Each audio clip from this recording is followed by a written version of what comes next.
வீட்டுக்கு தேவையான ஒரு வாரத்துக்கு காய்கறி வாங்கிட்டு வர சொல்லியிருந்தேன். அதனால் வாங்கிட்டு வந்துட்டாங்க. நம்ம ஃப்ரிட்ஜ் சுத்தம் பண்ணி 1 வீக் ஆகிடுச்சு. எப்போதும் வெஜிடபிள்ஸ்லாம் தீர்ந்ததுக்கப்புறம் தான் நான் வந்து ஃப்ரிட்ஜெல்லாம் க்ளீன் பண்ணுவேன் வாரத்துக்கு ஒரு டைம். சரி அது மாதிரி க்ளீன் பண்ணிவிட்டு வச்சிடலான்ட்டு ஃபஸ்ட்டு என்னென்ன காய்கறிலாம் இருக்குதுன்னு ஃபஸ்ட்டு செக் பண்ணி எல்லாத்தையும் ஒவ்வொன்றையும் பார்த்துக்கிட்டேன்.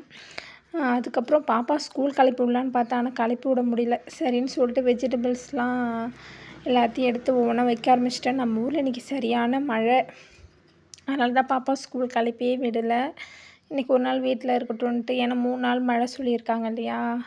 அதனால் பாப்பாவுக்கு சளி பிடிச்சின்னு வீட்டிலே உட்கார வச்சுட்டேன். அதுக்கப்புறம் ஒரு வழியாக ஃப்ரிட்ஜெல்லாம் க்ளீன் பண்ணிட்டேன். க்ளீன் பண்ணிவிட்டு வெஜிடபிள்ஸ்லாம் வச்சுட்டேன். அந்த எல்லோ காரம் மட்டும் போகவே இல்லை, என்னானே தெரியல.